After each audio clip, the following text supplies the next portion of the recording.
হুম। আমাদের এই দেশ স্বাধীন হবার জন্য যে সমস্ত বীর সেনা শহীদ হয়েছে, যেমন নেতাজি সুভাষচন্দ্র বসু, তার তো মানে মৃত্যুর কোনো খোঁজই পাওয়া যায়নি যে সে কী হয়েছে, কবে কী হয়েছে, তাকে তো ইংরেজরা হয়তো অপহরণ করে নিয়ে গেছিলো। যাই হোক, কাজী নজরুল ইসলাম রয়েছে, ক্ষুদিরাম বসু রয়েছে, যে মাত্র 14 বছর বয়সে ফাঁসিতে তুলেছে। সো এই বীর সেনা, এই ভারত মাতার সন্তানদের জন্য আপনি দুটো লাইন কী বলতে চান এই আজ বিশেষ দিনে?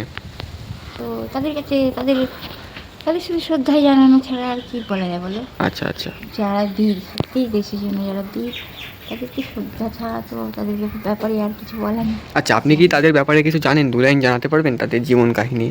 না, কারণ আমাকে তো এইসব ব্যাপারে কোনোদিন নিজে থেকে না, মানে শুনে হয়তো যেটুকু জানি। বাট তুমি যেটাতে নাম প্রয়োগ করলে, যাদের নাম আর কি, সেই হিসাবে। কিন্তু যেমনটা বই থেকে মুখস্থ থাকে মনের মধ্যে, মাইন্ডের মধ্যে, সেরকম কোনো মুখস্থ মাইন্ডে নেই।